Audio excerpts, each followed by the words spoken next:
जोहार के जतो गाते को तेहना ना वीडियो जतो को सगुन दारा तेहना आपे को तलाते आर मिटे ना वीडियो इंगुस्टर तबना आ तेहना वीडियो रे दोबन कथाया जहां दोबन नेल केना नवा आबो समाज रे दिन प्रतिदिन गे अत्याचार हुयुक कना आबो बोन नेल दारे कभी हांडे कभी नांडे यानी कि आयमा लेका बोन आंजोमा नितमा सोशल मीडिया लेकाते हो अडिगान कथा उनका बोन आंजोमा आर निका होड़ा लई लई कथा ते हो उनका लुतुर रे अडिगान कथा हजुआ तो आबो बोन बुझाव दाड़े कना जे ची लेका आबो समाज रेन होड़ एटा जाति समाज रेन होड़ एको गे बाको नेल सहाव दाड़े बोन कना तो नोआ गे इनिन मेना जे नोआ आबो संथाल समाज रे जहां नोआ आबो संथाल समाज रे कमजोरी में मिटिन अडी मारांग गया कमजोरी चेदा जे ना कमजोरी जब तक आबो बाबन चाबाया तब तक दो आबो एटा जाति समाज रेन होड़ दो मुई लेका को गंजाव बोना और नोआ धुड़ी गितिर को गंजाव लोटम तोरा बना और एनते रहो ची हबो बन चिका दाड़े चेदा जे आबो कथा अंजम लगित ते सरकार लुतुर हो तेपे गया और आबो बंचाव लगित ते पुलिस प्रशासन हो टाइम बनू तकोआ और ओना दो आबो दो कान तबना सनाम खो मारांग कमजोरी दो हुयन तबना एकता और जुमीद आबो समाज रे बनुआ और बन नेल एकता जुमीद लगित ते दो नोंका खाली खाली बन रोड लेखाय दो एकता जुमीद दो हुईगी बांग दाड़ेया सोशल मीडिया रे आयमा तीस खन इन उनका वीडियो नेल अगू का और आयमा गान वीडियो रे उनकाना कथा बन आंजोमा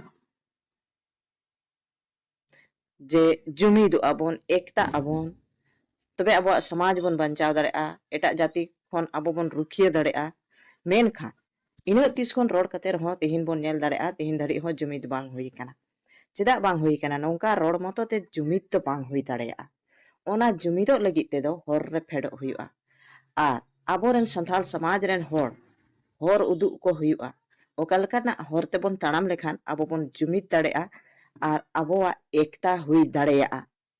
मेनखान खाली बन रोड़ा रोड मतो ते ची हुयुक कना ची हो बांगा जहाना गे रोड़ा तो ओनारे कमी कते हम उदुगा तबे मेन में है नवा रे दो सही गया से सही कमी दाड़ेयादा से नवा दो सही रास्ता कना तो आम ओना जगह रे फेड़गे बम फेड़ दाड़े कावदा खाली में रोड़ा माने एकता जुमीद आबोन तो रोड मतो ते दो एकता जुमीद तो तिसनो हो बांग हुई दाड़ेया आर हो नोंडे मेना मिटे बोर नेला आतो ओड़ा रे जहांटा आतो रेगी मिटांग ज्ञानान होड़े तहन कना जहां दो समाज रे रेंगे तहन ते आतो होड़ लगी ते रेंगे तहन ते समाज रे ची को बड़ी हुयुक कना ओना को ओकालकाते बांचावा ओना कोरेना रेंगे तहन कानते मेनखा आबो बन बुझाव दाड़ेया आतो ताला रे जहाय होड़ उनका बुझान ज्ञानान होड़े तहना मेनखान आतो रेन होड़ उनिया कथा ओकोय हो बाको बतावा नोवा दो हरेक आतो रे हुयुक कना जोतो होड़ गे बोन मेना इनिन बाडाया मेनखान असल रे बाडाय होड़ दो बाबोन तहन कना बाडाय होड़ दो उनी गे बोन मेताया जहाय दो समाज रेन होड़ लगित ते होरे उदुग एका समाज रेन होड़े अयुरे को ओका लेकाते को बांचाव डहार उनकुआ रुखिया डहार तबे मेन में है उनी दो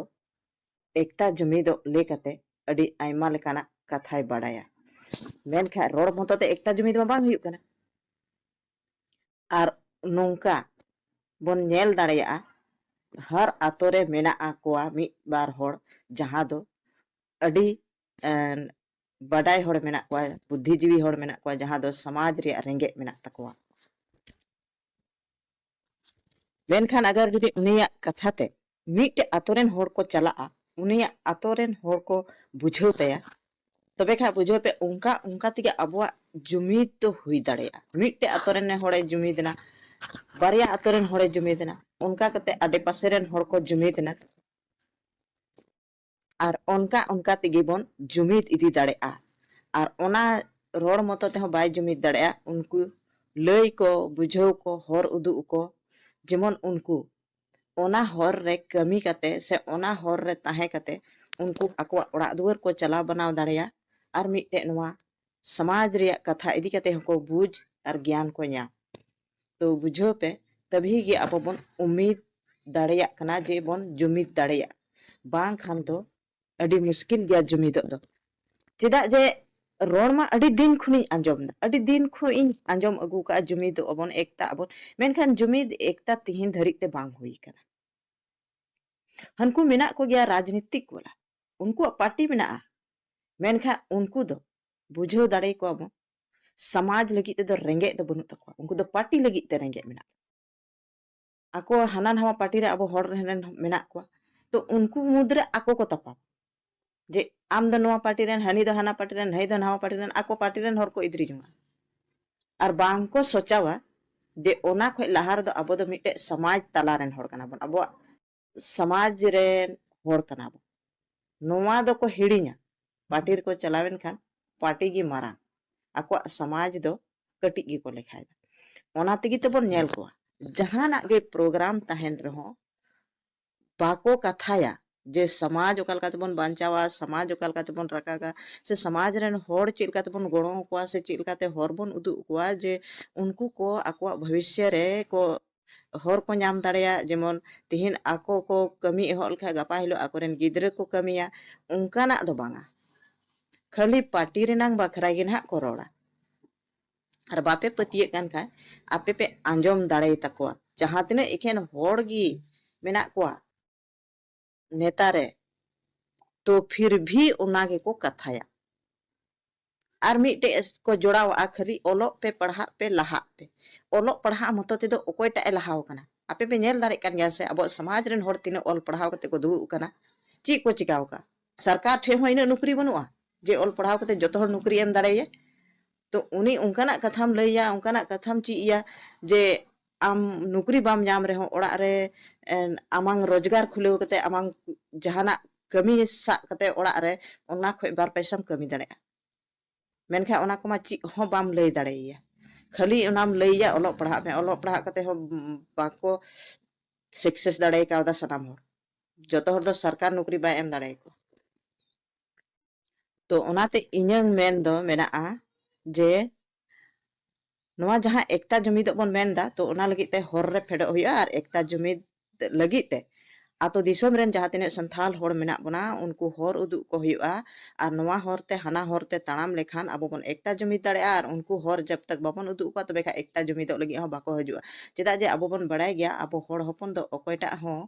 बाप दादा खो संपत्ति दो बनु तबना नित खुद अपनार ते बेनाव हुई कना तो ओनाते ओड़ा दुआर हो चलाव बनाव हुआ तो ओना खातिर तेगे इन आपे ठे खुई नेहरवा अगर जुदी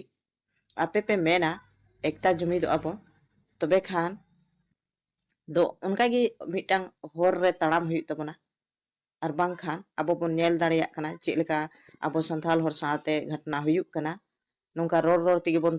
चलाव इदिया यानी रोड रोड तेगे अब हांडे हांडे अब साथे बड़ी हुई इदिया और अब उनका गे बन ताहन इदिया तीस गे बाबन जुमिद दाड़ेया तो अब बन बुझाव दाड़े हाने नेल किदा बन से बांग 19 तारीख रे जहां असम दिसम रे ओकल काना घटना हुईना नोवा खातिर तेगे चेदा जे अब बन बुझाव दाड़े कना खाली बन रोड़ा लेकिन जगह रे बाबन फेडो कना तो ओनागे तिहिन ओंडे हुईन घटना तिहिन मा ओंडे हुई कना हुई दाड़े अगला दिन ओकारे हुआ ओना दो निश्चित बनुआ ओनाते एकता जुमिद रोड मतो कते बांग हुआ ओना रे बन फेडो मा और बन ताड़ाम मा और हर बन उदु कोमा निने मेन कते के तिहिना वीडियो दिन मुचे कता बन कना और जुदी आपे वीडियो पे कुसी तबना तबे खा लाइक तबन पे कमेंट तबन पे और चैनल पे नवा खान सब्सक्राइब कता बन पे इंगी मिली बेसरा और जहां लका गे नवा वीडियो रे जहां को गे बड़ी पे बुझाव तपे तबोना तबे खा दया कते इके कइन पे इनका दो नवा हरता लुटी अवड़ी बवड़ी जहां तीन रे रोड़ो गो गया तो दया कते पे इके कइन हाँ तबे खा आर हो दोहराते मचे जोहार।